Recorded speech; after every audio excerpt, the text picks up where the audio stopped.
Oh, no. Is that guy there again? Hello, sir. Oh, shit. There was like tornado warning.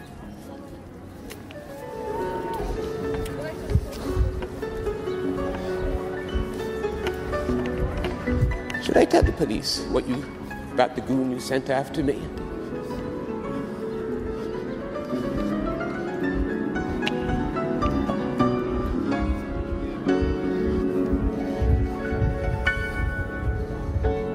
Should I tell the police about the goon you sent after me? Should I, or should we talk and be decent to one another?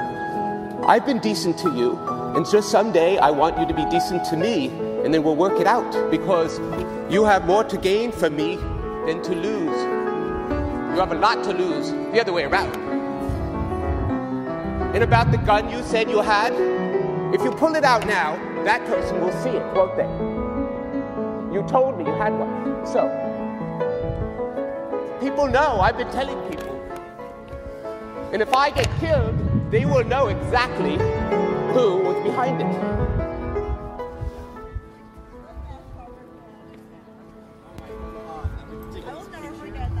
He doesn't, I hope you couldn't hear what I said to him. Good.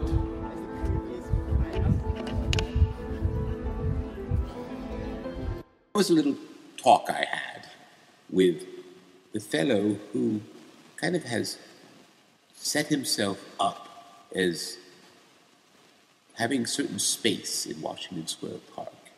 Plays the piano, he's not great. He plays 6 songs approximately over and over again. Oh,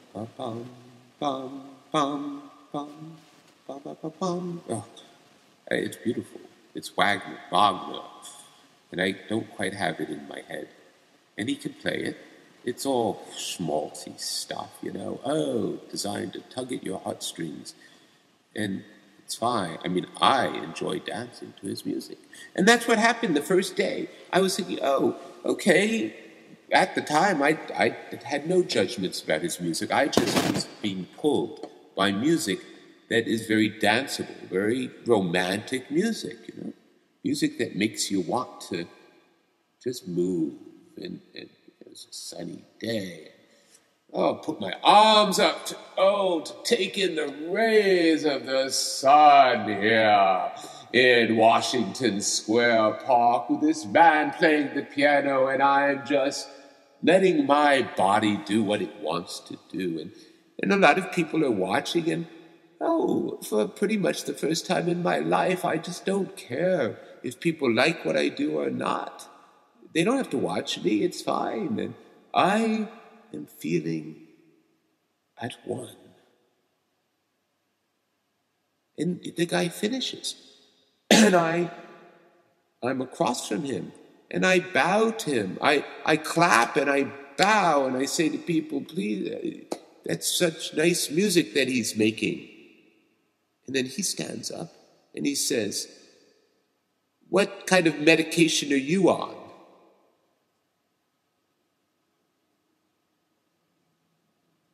Well, you could imagine.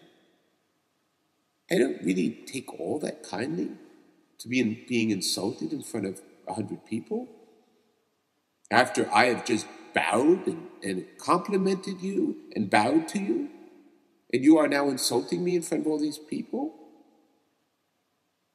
So I went up to him. I said, excuse me, sir, I bowed to you and you insulted me. It's not right.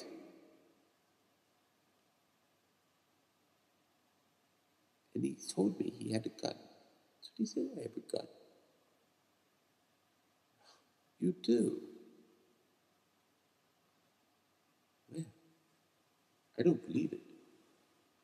Although later, I didn't believe it, I should say. But later, I decided, perhaps it's true. Perhaps he has a reason for having a gun. I mean, he does probably collect quite a bit of money. He could easily be followed. He's got a piano, you know. It's not as if he could run away from a mugger, you know.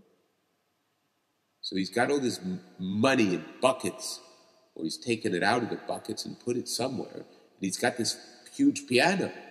So all he needs is right? All that needs to happen for him to lose the money is for 3 or 4 goons to surround him and say, let's just,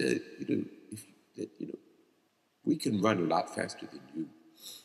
So why don't you just empty your pockets into this little bag we have here? So for that reason, he might very well have a gun. And perhaps he's also crazy, When you think about the guy who killed Stanford White, as depicted in,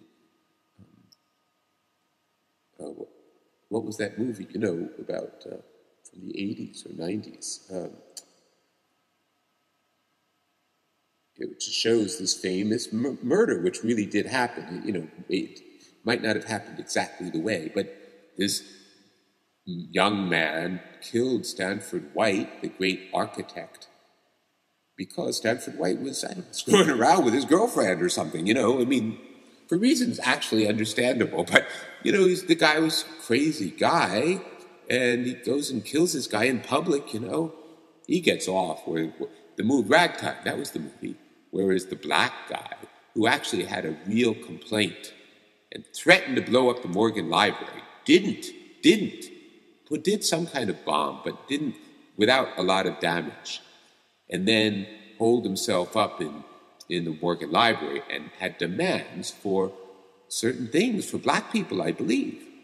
And of course, he just gets killed by the police chief. The police chief just says, okay, now that he's willing to come out on his own, just shoot him.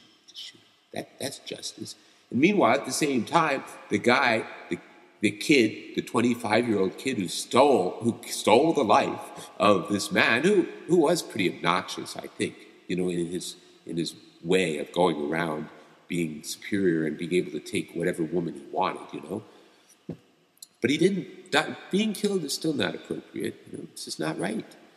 And this kid, of course, he was a very rich kid. He was old enough to be thought of as a man, but he was a kid. And he was a spoiled brat kid, just like the kids who go to the school that my son goes to. Oh, they have hurt him so much. These spoiled, rich brats. Anyway, I'm going to have to stop both this and... No, okay. I have to find out how much time I've been doing. Show time in LCD. Okay, I'm going to have to... okay. So, did I finish what I was talking about with this guy? He tells me he has a gun. Then, 2 weeks later, I am dancing not right in front of him, but in the general vicinity. And all of a sudden, this guy who really didn't look as scary as he wanted himself to look, but he was a little bigger than me, and he came right up in my face and within, really close, spitting, distance, saliva coming out of your mouth by talking loudly, when you're talking loudly, hitting the other person, that distance, And he came up and said, "Get the fuck out of